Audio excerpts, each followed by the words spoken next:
When you're trying to figure out your sound, how do you take inspiration from a track or tracks that you really like without plagiarizing? How do you learn from their chord progression or grooves and turn it into your own sound whilst also harnessing that same emotion? Let's dive into it.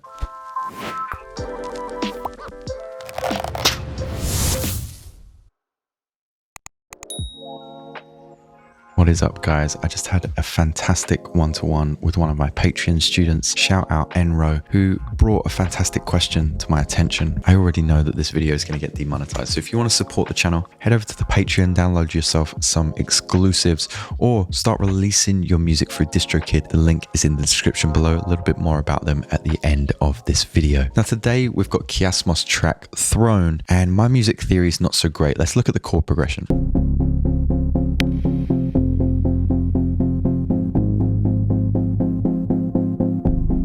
So if I want to try to harness that chord progression, the emotion that's there, what I'm going to do is right click and select convert harmony to new MIDI track. This will analyze and with its best efforts try and give you that chord progression, and we have something below. So right now it looks and sounds like this.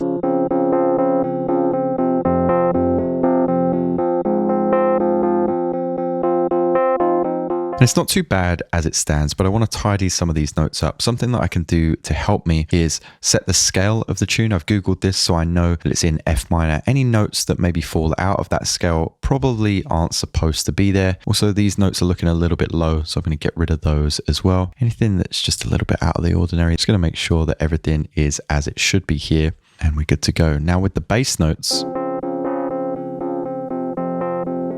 I probably want something a little bit lower. I'm going to try down here on the D flat, keep the same pattern.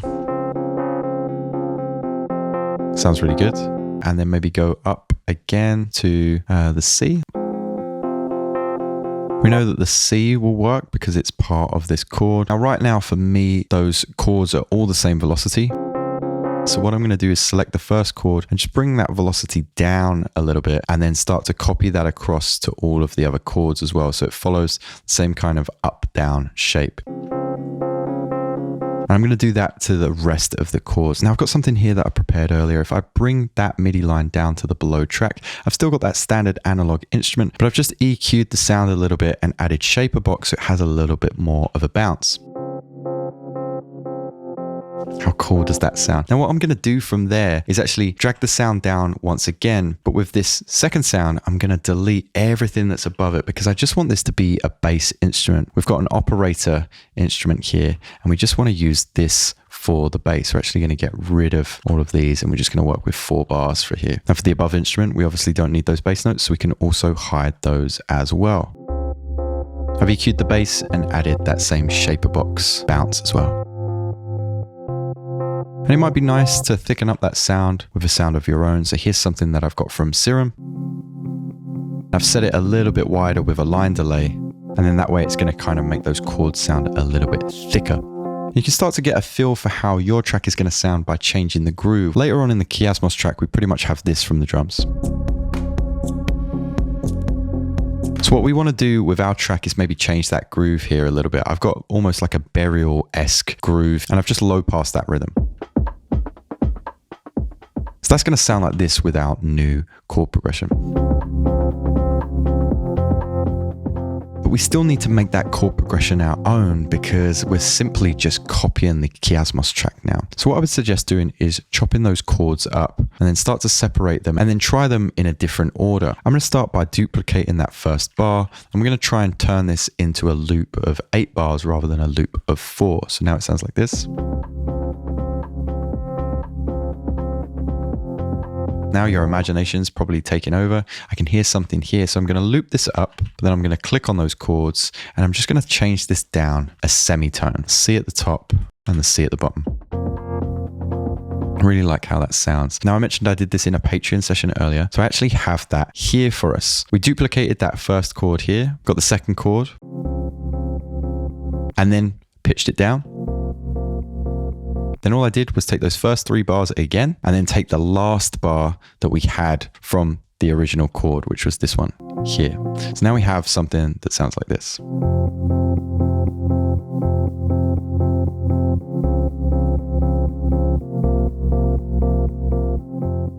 Brilliant stuff. And with the last bass note, I just added a new bass right at the end.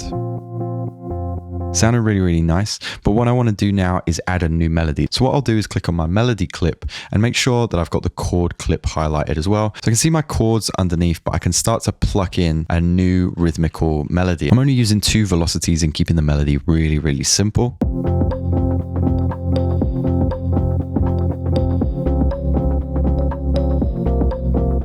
That melody comes from a really simple plastic kalimba with just a little bit of Valhalla reverb on it. So to recap, we've gone from something that sounds like this to something that sounds like this.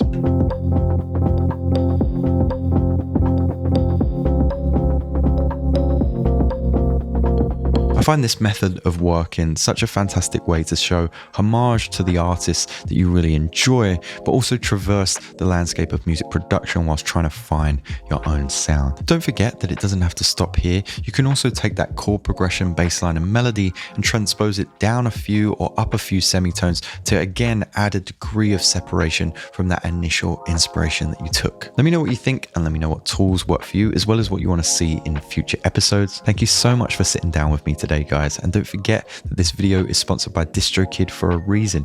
If you struggle with mixing and mastering your music, I would strongly suggest checking out my dedicated video on Mixia, their new tool for mastering your tracks. I just used it on my last single and I have more about that in future episodes. So stay subscribed, visit the link in the description below, and I'll see you next time.